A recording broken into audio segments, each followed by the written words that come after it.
35 years ago. This was a Catholic organization, and I stand here now, I'm not a really good Catholic, but I know there's a lot of people out there that have gone to church and still go to church, and they gave their time to a place that they thought was for, like within their realm of their religion, and instead of going to someplace else, the VA or the Rhode Island Hospital, they gave their time because they thought that it was going to be a moral place, things were going to looked at like that were honest, and there's no honesty in this at all. Somebody needs to go down on this, and it's just terrible. And I think the bishop is being terrible about it. And I know that's not your concern, but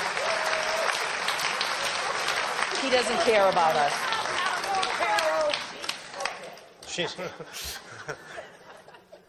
I just got to clarify. Okay.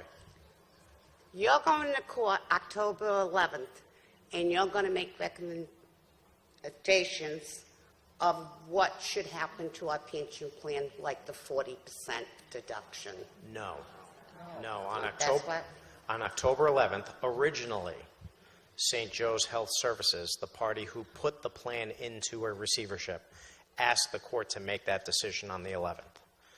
I went into court on the 8th and told the court that that was too soon, that I needed more time to evaluate. I would not have enough time to evaluate by the 11th. And the court agreed and pushed off any decision until at least January, February of 2018. Okay. So on the 11th, there will be no discussion with the court regarding any proposal with regard to cuts of any type or changes in benefits of any type. Okay.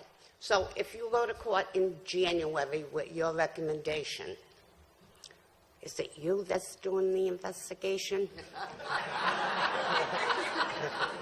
Okay. So you will say January or what? Makes your recommendation, and we'll say that you make the recommendation of the 40%. But this nice guy who's doing the investigation hasn't finished his job. Okay? And and we'll say they find the church at fault that they didn't put the money in. That's a long process. So how do we get back, say he's good. All right? He's I wouldn't bring him in if he wasn't. really good. Yeah. And he gets... I might be dead by that time. But we'll say that he gets from the church, we'll say $25 million.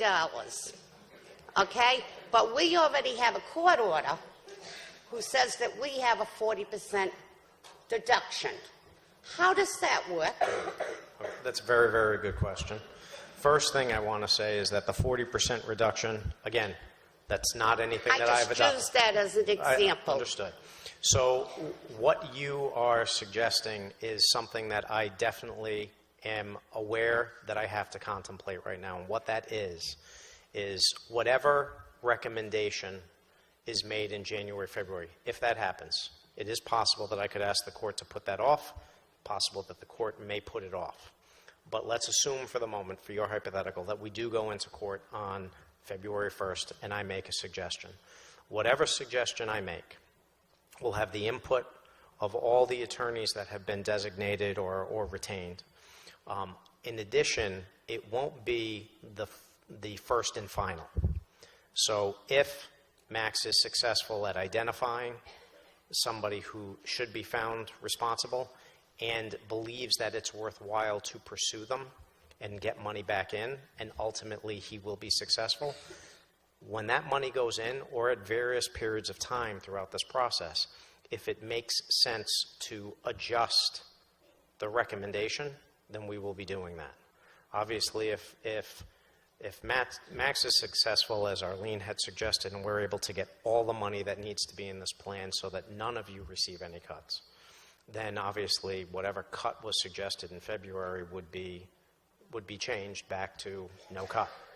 So there is a possible scenario where in January, February, there's a cut that's suggested that is temporary, interim in nature, and then we'll be reevaluating as the case progresses and as we identify whether or not there are funds to come in and things like that. Stephen, can I comment? Sure. As Oh, he's going to turn you on. Go right As ahead. far as we are concerned, though, if he's coming up with grounds, and again, the court will decide, and the receiver has, in a way, more power than we do, but we will be arguing no haircuts until we find out what's happening, because even by virtue of the motion that was filed, they say, oh, we're taking the long view, 30 or 40 years. Well, why do people have to get a haircut in 6 months then? Okay? So while we want to let you know that we will be arguing at that point that no haircut is in February or a year from October or whatever until we get to see what's what. So that's where we start to do it. To add to that as well, I'll tell you that I could have gone forward on the 11th, as St. Joe's had suggested. I didn't think that was prudent. If I don't think it's prudent in February, I'll ask the judge again. I don't want to have to make that decision. If I decide that it has to be made, it's because I think it has to be made. But if I can put it off, then I will put it off. It all depends on how this case progresses. At this point, I don't know what's going to happen. Okay, I got one more question that I actually asked at the meeting with Arlene. I took a deduction in my retirement so that if I did die, it would go to another person within the 10 years. Is that still going to be on it? Or do we take we'll use the 40%?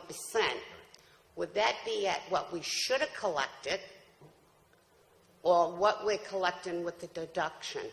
That's a very good question. This is probably the first instance where I'm going to tell you I don't know the answer to that as of yet. Okay. I was at the meeting where Arlene spoke, and I did hear you ask that question. Yeah, because my health is very poor. So that's a very important That's an important to me. question. You're not the only one who has that question. I'm sure there are many people out here that do. It's absolutely something that is going to be looked into and considered, and I'm going to address it specifically when it comes to whatever recommendation. It's not just going to be, Okay. Judge, I'm looking for a 40% cut, approve it. There's going to be rationale and an explanation as to how the cut is Okay. requested. Just as long as it's considered It is. in there. Okay. Yeah. I think it's very important to understand that even if we're able to determine that there are very good claims against various entities, which may result in additional funds, it's really totally unrealistic to expect that that's going to get resolved within 6 months or a year. These things can drag out for years. So somebody is going to have to address what happens to the plan in the interim. And what I think, I'm not going to be involved in any of those issues about whether certain people should be cut at the expense of others. I'm not involved in that whatever. But I do think it's important for the whole group, if there could be some level of cooperation, for example, Arlene meeting with the union members and with the receiver, trying to come to some kind of reasoned agreement. I'm not suggesting who should compromise or if anybody should compromise, but I don't think it would be good for anybody if this ends up in a fight in court where we're not even fighting with third parties, we're fighting among ourselves. So I'm hoping that there is an effort for everybody to get together and at least resolve that without court intervention. And I know Mr. Del Sesto is going to try to be not only the receiver, but kind of a mediator to the extent he can to get some kind of agreement so that there's not fighting in court about that.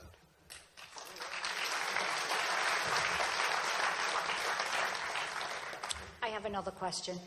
So right now, as it stands, who is managing the money so that we don't continue to lose funds that are in there?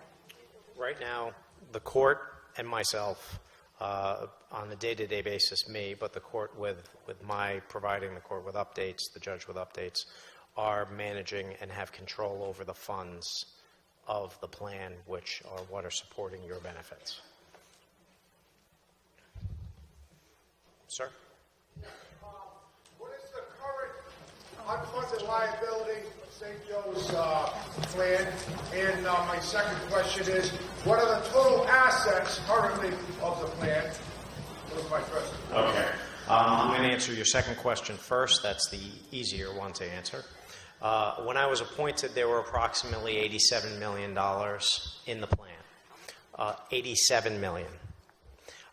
There was a payment that went out in September, and there was a payment that just went out yesterday. Was it? Today's the 2nd, so yesterday. Well, I guess it would go out today. It was Sunday. The plan is paying out benefits of approximately $850,000 per month. So if you take the $87 million back out of that $850,000, call it $86 million, but there have also been investment returns that have come back in. As I sit here today, I don't know what those investment returns are, but your plan is somewhere in the vicinity of 85 to 87 million right now. In terms of the unfunded liability, it's a very difficult question to answer. It's a difficult question because the basis for how that unfunded liability is calculated is based on the number of people receiving benefits, the mortality rates that the actuary uses, which change periodically, the volatility of the market, what the plan has been doing in terms of hitting its target based on investment returns. So as I stand here today, I don't know. I think the question you're really asking is how much money do we have to put in this plan so that we're protected? And I don't know the answer to that question as I stand here right now. I've asked it. Quite frankly, I'm going to be bringing in an independent actuary, somebody who's different than the actuary that was used by St. Joe's. I'm going to be asking that question so that I get two answers on that and find out where there's a discrepancy if there is one. Yes? My follow-up to that is, are there any appendixes in the plan that could be cut other than monetary value? In which, if there's a magic number of 85, if there's some type of a spousal benefit, so you can preserve that money for as long as you can? All of those things are being considered. When I say that there are as many options as to how to deal with this as there are people in this room, I really truly mean that. There are any number of scenarios that can be looked at.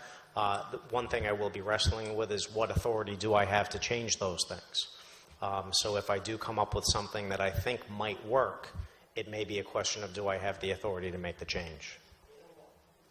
Is there a copy of the trust available that so people that understand it can look at it and try to critique it and maybe help you? I could use all the help I can get. I will tell you that it's not active as we sit here today, but it should be active tomorrow. So everybody knows I've set up the website, which has included thus far court documents, notices and court documents. I have asked, and it will be set up, I'm told, tomorrow, to set up another page which you can access from that court page, which will include documents related to the pension plan. Quite frankly, the issue, and I had this discussion with the judge this morning, is that you are entitled to information regarding this plan.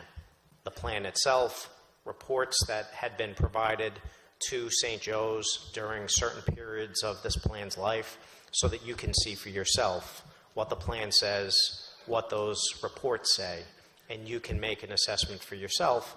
And I'm always willing to listen to anybody's ideas as to what they see if they find something in it. Well, I think it should have been clarified that the pension plan, the mission statement is the preservation of principle, okay? And that being said, that your interest is 6.5, okay? You can only invest in a pension plan so much in stocks. Most of it has to be in sureties. So that's why the interest rate isn't higher than it is. 6.5 isn't a lot of money on $80-something million. No. Trust me, I was a trustee. But the key is, what you want to do is, you want to see where that money's invested, who the money managers are, where that money goes. Is it principal? Is it Hancock? How it's being invested. Thank you. You're welcome.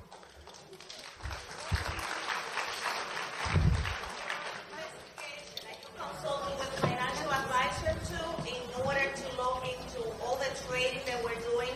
I assume the money was managed by a financial firm. And there are legal ways that people can take money out of funds, like, for example, frequent trading. They make money on trading, and they can take 1 to 2% every time that they move money around, which is legal, but it's deceiving. So even if the pension was funded and we were making enough interest, by frequent trading, they will be taking money out all the time, the people that were managing. Yes, and I've been looking into the investment manager and the practices. I've had multiple discussions with them since I've been involved. I have taken steps to identify ways that the plan investments can pay less in fees. And I will be ultimately, similar to the actuary, bringing in my own independent financial individual to come in and advise me as to whether or not they believe that the investment pool and the way that the investments were managed was prudent.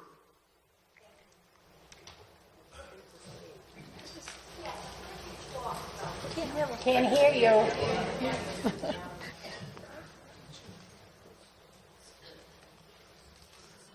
I ask a question while she's walking over? I don't need a mic. No, that's clear.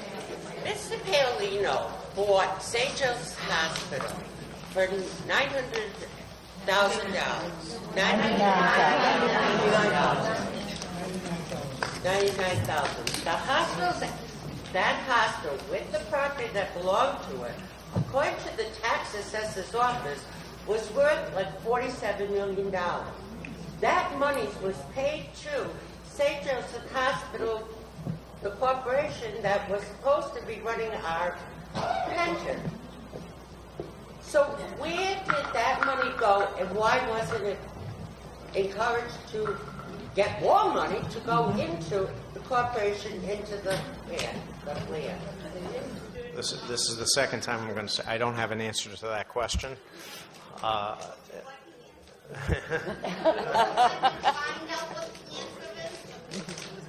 To the extent that that transaction is something that is would have an impact on this pension, we will look into that as well. Hi. Hi. Yes, I'm a spouse. My husband literally gave his life to St. Joseph's Hospital. He died. But what happens to me? When you're talking about cutting, as someone said, that they take less. Well, I'm the person that gets less. As of right now, there's no change. If you've been receiving a pension based on spousal benefits, you'll continue receiving that. Again, I have And not. what happens? Do we wait until the day the check is less? I'm not sure I follow that. When the pension's deposited on the first of the month, will we find out by just it's not as much as it used to be? No. If there is a recommendation on adjusting what is being paid, how it's being paid, who it's being paid to, you will know in advance of what my recommendation is. And I think, as Mr. Wistow had indicated, when the time comes where I am going to be making or seeking making a recommendation to the court on a change, it will not be in a vacuum, and it will not be without consulting those that either are in place or will be put in place in a future date, to make sure that, as Mr. Wistow said, we can try to come to an agreed decision on how this is dealt. It's my hope that whatever happens, that it is going to be an agreed upon transaction. It'll be something where we walk into court saying we all agree that this is a prudent way to deal with it, and that there is no fight that the court has to manage. You will get notice. It won't be up. I'm opening up my mail and my check is now less than it was last month. You will know beforehand what's being recommended, and the court will enter an order, which will also be circulated. All right, thank you. Okay, sure.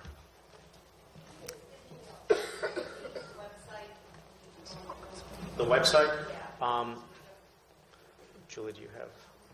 it's a quite long address. What I can do is I can,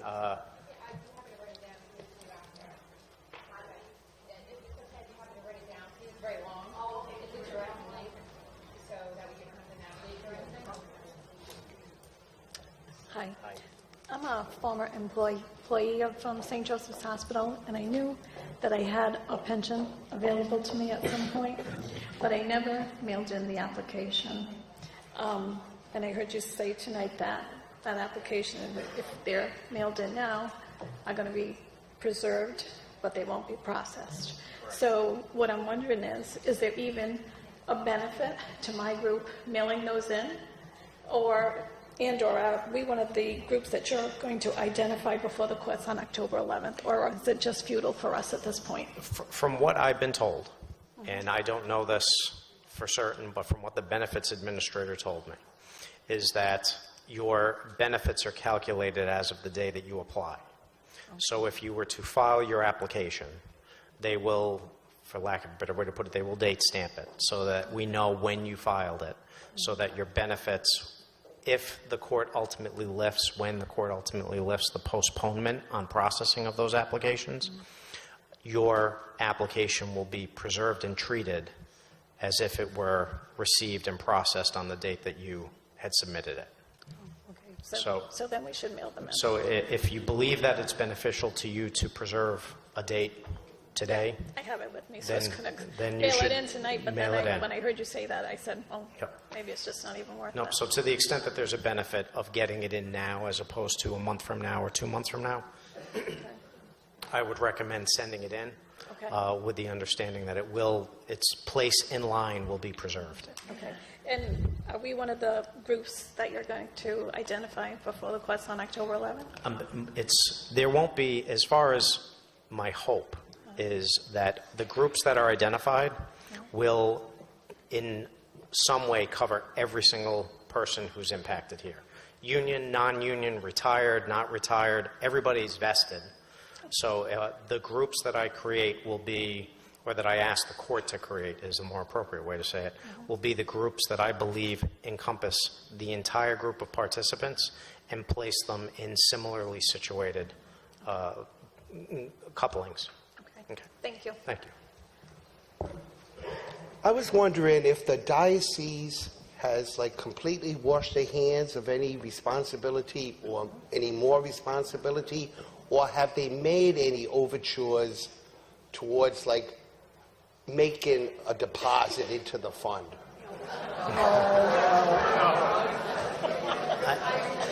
Mike,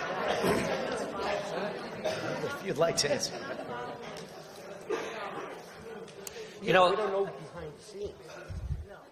Sir, if you look at a recent edition of the Rhode Island Catholic, the bishop, in his own words, has said not only do they have no financial responsibility, they have no moral responsibility. So if you wonder why we're protesting so much against the diocese and the bishop, is because he, in his own words, has said that they have no moral responsibility.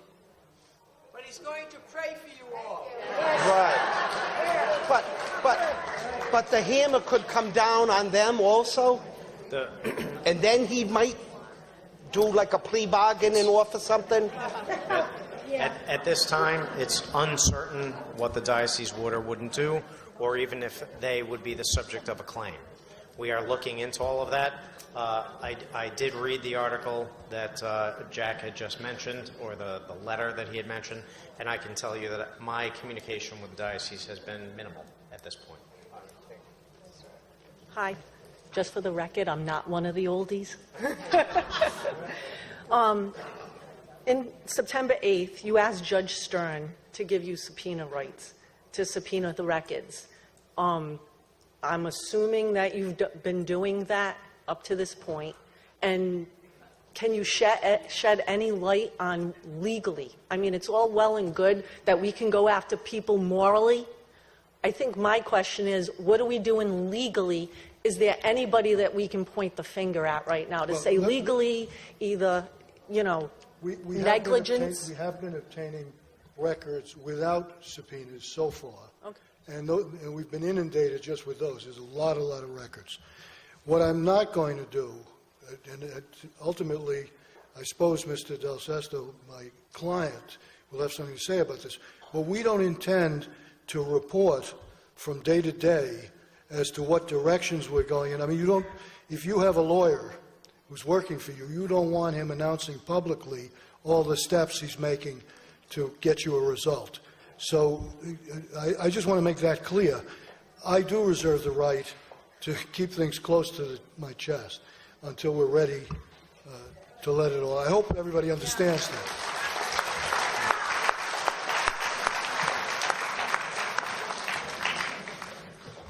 So legally, we're moving into a direction where, you've subpoenaed Angel Pension, you've subpoenaed the minutes to meetings. We have not issued any subpoenas yet. We have asked for records so far voluntarily.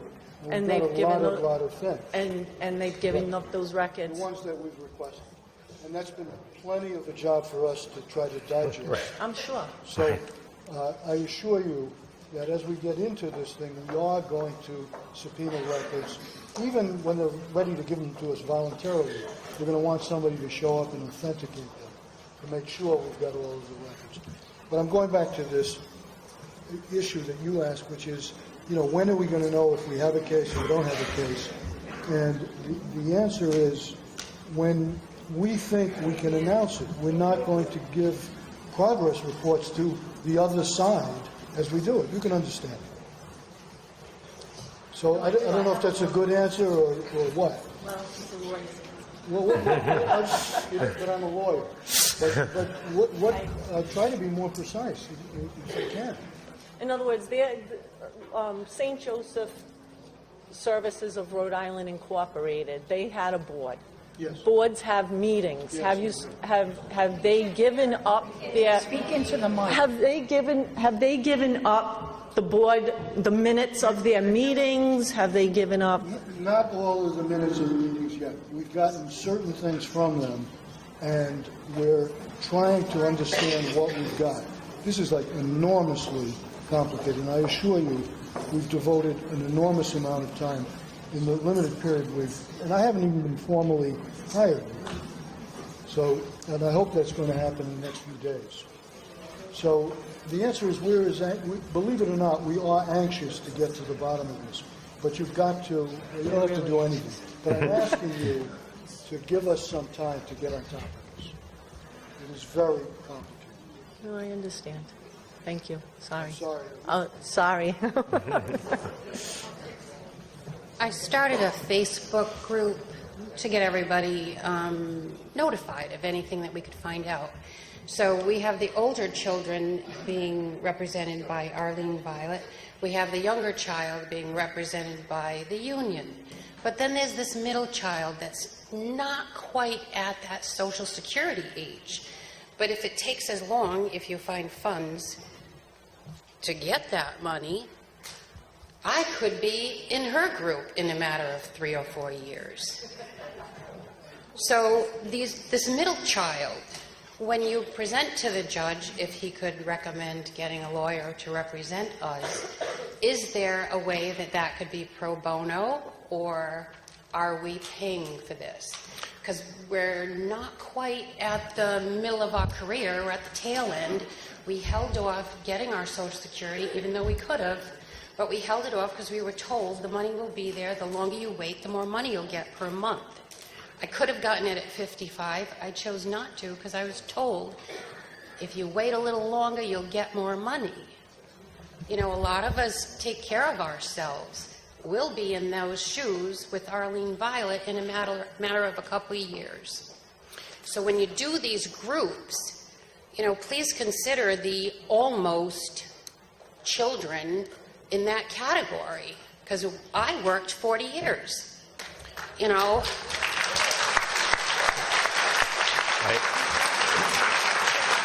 I am considering that.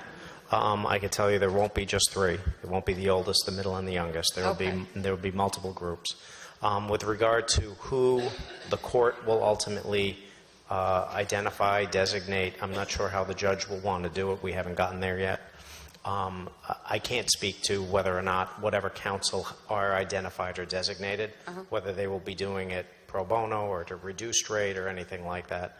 I'm certain that the court will request that they do the best that they can, but as I stand here right now, I do not know what the result of that will be or whether or not there will be a charge or something like that. Just interject for a minute. At our Lean's meeting, there was a gentleman who came up, Right. Stephen Fernandez, I think was his name. And he said he would work with the middle group or whoever pro bono, so maybe is a way to get in touch with him for this. I know Attorney Fernandez well. He and others have all contacted me and said, if you need my help, I'm available for the judge's consideration. So I will be letting the judge know, and the judge will make a determination as to what he thinks is most appropriate. So if Pro bono, too. That's Okay, correct. so Yeah. at what point can the middle child get that information, or do you have to present that to the judge first? In terms of those groups, I've got to present that to the judge, and if the court designates. As I stated in the beginning, anybody here is free to engage whatever counsel they want if they believe it's in their best interest. It's my hope that the court will identify these groups and identify counsel because it'll be much easier to deal with 5 or 6 attorneys representing 5 or 6 large groups than dealing with 50 attorneys identifying small groups. At this point, I can't tell you not to engage counsel or not. Well, then if I do engage counsel individually, I'll definitely be in that pauper group. Okay. No Well, offense, because no, you earn your money, but... it's- Already. It's my intention to present something to the judge on the 11th, so we're about 9 days away on that. So at that point in time, after you present, you will notify us by mail if there is or an email posting on your website, if there is a lawyer representing that middle. If the judge identifies groups and identifies counsel, I will be sending notification to everybody, whether you've already spoken to Arlene and fall in that group or the union, so that you're aware of the judge's actions. Okay, great. Okay. Thank you. Okay, I got another question. From what I understand, or, you read and everything, that the church didn't put in money at certain times or enough money what they should have been putting in. Since we were unionized, at least the RNs were, okay, if they didn't keep up their part of the contract, could you get the National Labor Board involved in that for them because there was a contract?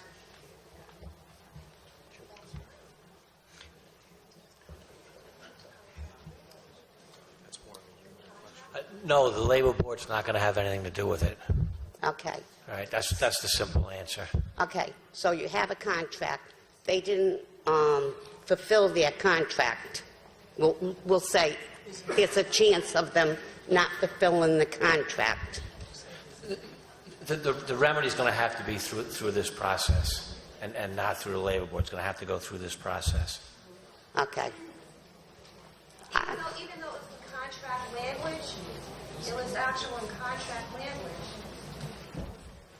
It's still going to have to go through this process for the simple reason is that right now the employer doesn't exist, so it has to go through this process to get to them. In other words, if right now it was the St. Joseph's Health Services that was dealing with the plan, it might be a different issue, but they have been out of it for several years. That's why it's going to have to go through this process. It's like they don't exist. However, like the other girl said, and I mentioned at the other meeting, they were one of the sellers of St. Joe's on P Street. I said it at Arlene's meeting. It said that St. Joe's on P Street, all that property, the big hospital, their parking lot, huge parking lots on either side, were sold for $99,000. The sellers were Prospect, Charter Care, St. Joseph Health Services, Inc., LLC. So evidently, they existed when they want to exist. How could they sell that for 99? The parking lots themselves, this was negligent.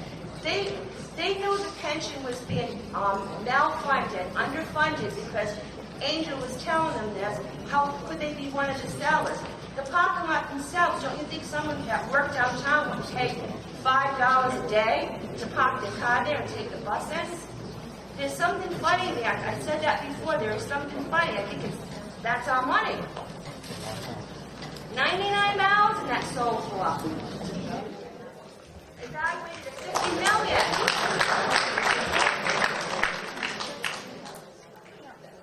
They were one of the sellers. You can look at it like a Trojo. St. Joseph Health Services, Rhode Island, Inc., or whatever, LLC. I don't know. What does that mean, LLC? I don't know what it means. Limited liability company. And you haven't seen anybody claim more limited liability than these people. But let me address this. One of the things that makes this case so frustrating is the similarity of names for these various entities. Now, in 2014, the old hospital, we should kind of agree on the terms, what we're talking about, because the name St. Joseph continues. And the hospital that you all worked for back before the 2014 sale, substantially all its assets, including that real estate, were sold out. So the transaction that you're talking about now is not from the old hospital. The old hospital, as Mr. Del Sesto said, is essentially a shell corporation. It lost all, I shouldn't say lost, it gave away all its assets. We will look into it, but the way you describe it makes it sound very, very straightforward and very simple. And unfortunately, it's not. It's more complicated. But I assure you, it's a very good and very legitimate question. But what's happened here is very confusing just to figure out who's who with the similarity of the names. There's like at least 3 companies with the name Charter Care in it. And there's multiple companies with St. Joseph. And part of the problem is straightening all that. We will get to the bottom of that. This is like a job for Perry Mason. It is a well, you get, and then we. Well, you can be Della Street if my memory serves. Just a statement. They find out the church didn't put into our pension deliberately. Sue the hell out of them.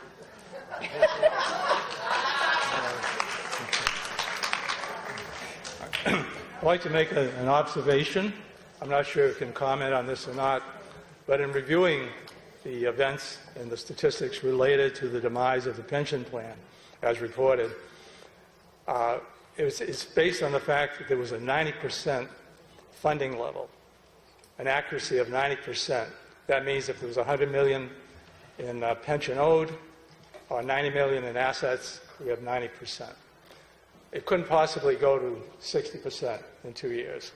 And the other thing is, at 90%, if that was the funding level then, it was doomed to failure automatically, and everybody would have known that. How the hell did it ever go through? It makes no sense to me. And whether or not there's been mismanagement thereafter, I don't know, but I would look back to that original agreement. Who were the parties to it? How was it made? Was there any intentional misrepresentation? You can manipulate financial numbers very easily to result in a different actuarial outcome. I think this is the crux of the whole issue. As you state, we're looking into that transaction. There are also that 90% number. It's very, very confusing as to what that meant when it was represented, what people thought it meant or were representing it meant. It's a complicated question. Those are all parts of that transaction and what has resulted in the pensions problems today that we're looking into. I mean, at the very least, if you're discontinuing funding, you should have been funded at 100% and an accurate 100%. Exactly. Thank you. Thank you.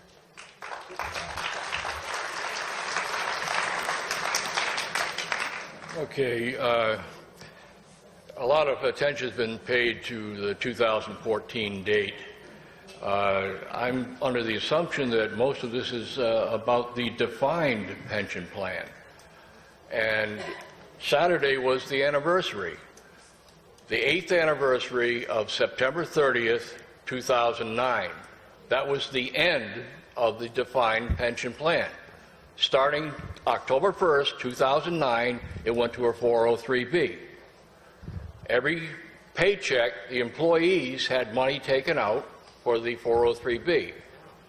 The hospital was supposed to match it every quarter, every 3 months. If you were in the union, you could not participate in the 403B. At that point, we were told that we could not do it if you were union, and we would not get anything because we had the defined pension. Anybody that was there prior to that and had been invested prior to that were not allowed to do the other. Okay, I guess I'm not talking about nurses then. I mean, my wife is not in the union. But as far as I recall, anyway, as of, for the non-union people, as of September 30th, 2009, the defined pension ended for them. And when my wife went to retire in July of 2013, she found out that the hospital hadn't made their deposit for 5 quarters. Okay? So and then she had to wait until November for them to catch up on 2013 deposits. Okay, enough of that. I just got to go on with this other thing here for Arlene. The reason your 99-year-old example, the pension plan was based on the highest 5 consecutive years during the 10 final years, and then the biggie was no cost of living. So somebody that's been retired for 30 years is getting the same money that they were getting, but cost of living's gone up in 30 years. Yeah. And the other thing was the actuarial tables. Years back, I worked with insurance, and they haven't changed that much, plus or minus 4 or 5 years maybe in the last 50 years. You know, you don't have any Methuselahs around, but and the other biggie was people retiring, or the rule of 85. Age 55 plus 30 years of working. So if you go to work at 20 or 25, work for 30 years, you're age 55, technically you could apply for the defined pension and continue working. And I don't know how many people did that, but it was in the pension plan. But one final thing, anybody, this gentleman that mentioned investing, most people invest in mutual funds, not individual stocks. The whole concept being that some go up, some go down, Standard & Poor's 500, whatever. Since 2014, the Dow has gone up approximately 5,000 points in the last 3.5 years. I don't know, Angel Pension Group or whoever who's handling it, but if they're invested in mutual funds, the average should have gone up. And based upon what happened last night in Las Vegas, anytime there's a significant social event or something, it affects the stock market. You could see a crash, you could easily see a crash of 1,000 points within a week. What happens is a 2,000 or 3,000 point crash? How's that going to affect the return on the investment? So, okay, well, thank you. Thank you. The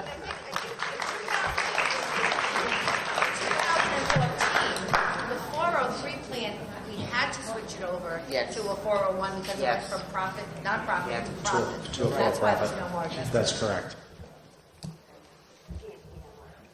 Hi, my name is Carol Liparachi. I worked in X-ray for 27 years. I got let go from the hospital just after they joined up with Prospect. In this, I've been keeping track of all the articles in the papers ever since this blew up. And August 22nd, just a few things here I wanted to reread. Since the receivership petition, none of the current or former managers of St. Joseph have acknowledged any responsibility for the plight facing pensioners. The Roman Catholic Diocese of Providence wrote in a statement, It should be noted that no action by the diocese resulted in the filing of this receivership. In fact, it is our understanding that the acquisition of the hospitals by Prospect Charter Care in 14 left the pension funds in a very strong position. Further on, it says, Otis Brown, a spokesman for Charter Care, says, it's important to note that the pension fund is not connected to either Charter Care, Health Partners, or Prospect. So whose is it? Okay? And asked what, this was the clincher, this has been stuck in my mind ever since I read it. Asked what has gone wrong since 2014, Richard Land, an attorney representing St. Joseph Health Services of Rhode Island in the matter, said it was complicated and declined to assign blame. Now, that's to me is an insult to call it complicated, like the average person can't begin to understand what it had to do. So I'm very glad that Mr. Wistow is with us. I've heard good things about you. And now that I've heard you speak, I'm very glad that you're in charge here. Very glad to hear you for the union. Arlene Violet. I'm not sure who you are, but everybody up here, I'm glad that you guys are up here and that something's going to be done. So thank you very much. Thank you.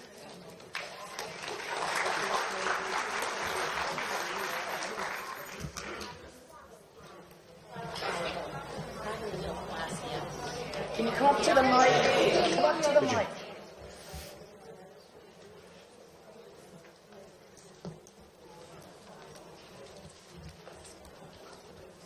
Hi. I'm in the middle group. So my understanding was, and I just want to make sure that I've got this correctly, I don't have to hire a lawyer right at this point because we're waiting to see what comes up from what you're investigating and all of that first. Is that correct? Or should I be thinking of something like that now to keep myself covered? Because I don't want to be left out in the dark. I don't think a lot of us do. So what is your recommendation for that? That's a difficult question. You certainly have the right to inquire to hire an independent attorney. As I stated, it's my intention to go to the judge on the 11th and identify groups and ask the judge, either me make recommendations or the judge make independent assessment himself as to attorneys that should be assigned to those groups. You aren't obligated. If you are identified as a Group C, Yep. you aren't obligated to retain the attorney who's been designated for Group C. You can always hire your own independent counsel. Okay. At this point, and I think, I can't remember if Max said it or somebody said it, we haven't identified yet what could be coming back into the plan, Right. if anything. Right. And until we do that, it's the discussion of who should get what is really, at this point, not going to happen until January or February at the earliest. Okay. So until there is a determination on benefits, which is really what is going to impact you the most, Right. I'm not going to, I can't say it's not necessary because I can't speak for what each person here believes is Right. necessary for them. It's my hope that the court will identify people so everybody feels they've got a voice. And once that person is identified and those groups are identified, you'll be able to communicate, if you choose to opt in with that counsel, communicate with that attorney, and they will be the voice of that group. Can I ask one more question? If by chance this all goes through and the fund is made whole because everybody came up with money and they did with their good diligence and made it whole, do we need a lawyer at that point? That would be settled, wouldn't it? If that scenario If that happens, did happen. yeah, I don't want to dampen anybody's mood tonight, but I do feel that it's important to say that it would be an incredible feat on Max's part and everybody's part Right. if we were able to identify the amount of funds that we will be told are needed to keep this plan alive. Okay. All right. It's good to just clarify that in my brain here. I just want to clarify something. No matter what we determine Yeah. in our minds to be great claims, you know that the other side, whoever that is not necessarily going to roll over and die. Yeah, And there could be a very extensive and protracted litigation. So it really is unrealistic, I think. Unrealistic is the best word. Okay. To assume that somehow we're going to get this straightened out before some kind of adjustment has to be made in the plan. Okay. It's just not in the offing. Okay. Okay, thank you. Thank you very much.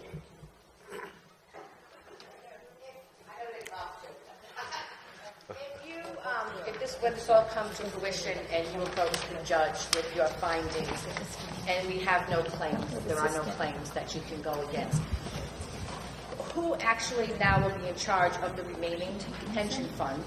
Will it, you said you could possibly do like a termination of the fund or a winding down. Are you still going to be in charge of that, of all the money that's left over? I guess theoretically, yes, depending on what the recommendation is. If it's a termination, that would be, compared to a long-term wind-down, a termination would be relatively quick compared to that.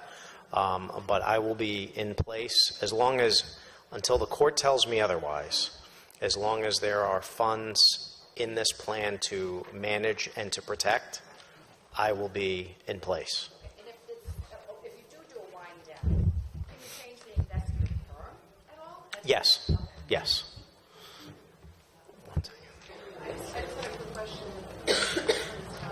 I just have a very quick question about this, the logistics of this, in terms of, I noticed that there was we didn't have to show our letter that we received or anything, so how do we know that everyone in this room how do we know that there's no one being from the diocese here, or do we know?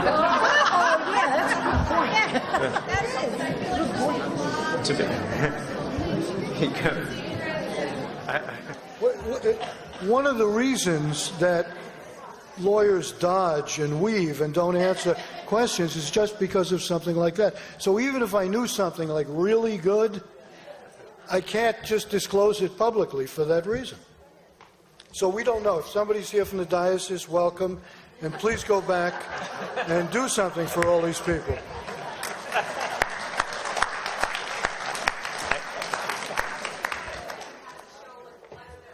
Some sort of verification that we should be in this room, and the phantoms up in the rafters should not, or whoever might be hanging out on these circles. Well, I'll tell you know, this was an open public meeting that I called.